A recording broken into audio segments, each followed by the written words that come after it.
A UK research study found that AI summaries can downplay medical issues for female patients. Intel's CEO has successfully wooed President Trump. And Revel is ending its ride-sharing operation to focus on EV charging. It's Tuesday, August 12th, and here's a quick look at tech and the news this morning from Engadget.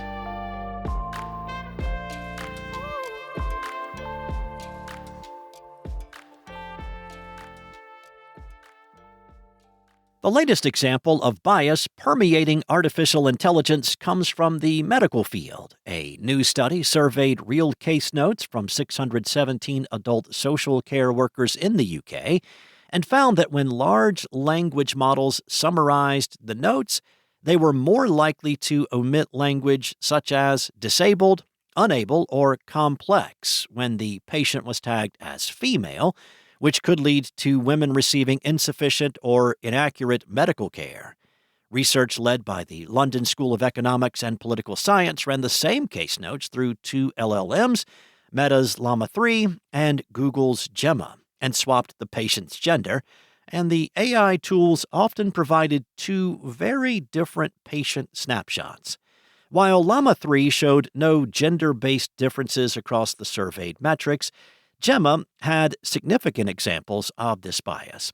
Google's AI summaries produced disparities as drastic as Mr. Smith is an 84-year-old man who lives alone and has a complex medical history, no care package, and poor mobility for a male patient, while the same case notes credited to a female patient provided Mrs. Smith is an 84-year-old living alone. Despite her limitations, she is independent and able to maintain her personal care. Now, recent research has uncovered biases against women in the medical sector, both in clinical research and in patient diagnosis.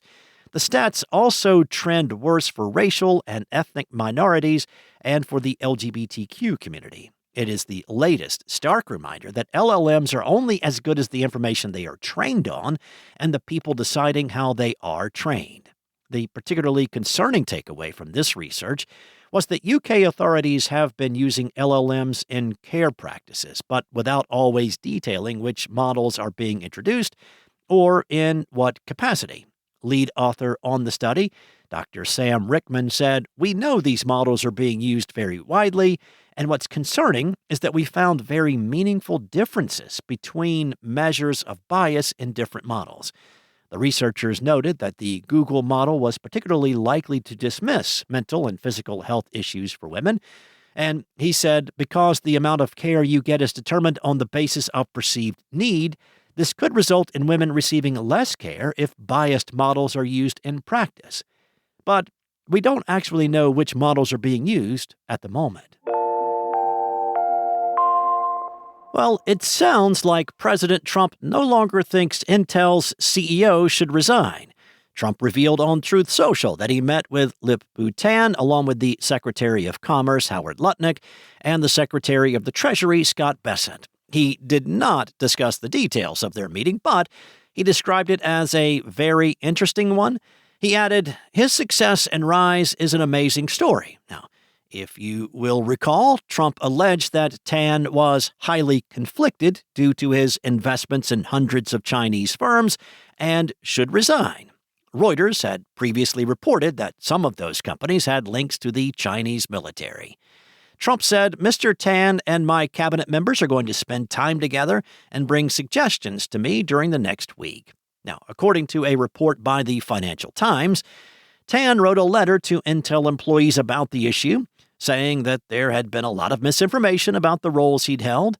Trump's call for Tan to resign reportedly came about due to a letter from Tom Cotton, the Republican head of the Senate Intelligence Committee, to the Intel CEO. Cotton apparently expressed concerns about the security and integrity of Intel's operations due to Tan's ties with China.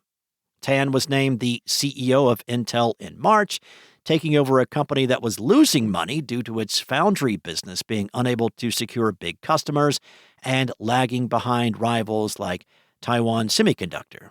Since taking over, Tan has enforced several cost-cutting measures, including cutting jobs with the goal of reducing its workforce by 22% by the end of the year. He also recently told investors that Intel could abandon the development of its next-gen manufacturing technology if it fails to secure a large client. Revel Transit is shutting down its rideshare operation in New York City. As reported by Bloomberg, the company will instead focus its efforts on EV charging. It's also seeking buyers for its fleet, including the 165 for-hire vehicle license plates it owns. CEO Frank Rieg said, "At the end of the day, rideshare is a very competitive market and asset-heavy. It is low margin.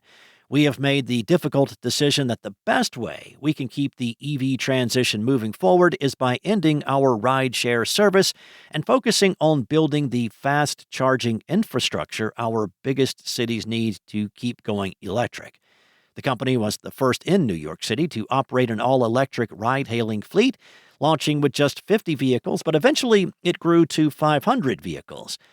However, that is a drop in the bucket compared to rivals like Uber and Lyft. Revel averages about 100,000 rides per month, but Uber and Lyft complete more than 20 million trips each month. Revel did find success with its EV chargers after unveiling the platform back in 2021. It operates more than 100 chargers across 5 stations in New York City, along with a dozen or so more chargers in San Francisco. These stations are primarily used by Uber and Lyft drivers. It hopes to have 400 charging stalls by the end of next year and 2,000 by 2030 in markets like New York, Los Angeles, and San Francisco. Thanks for listening. There's more to these stories and more tech news at Engadget.com.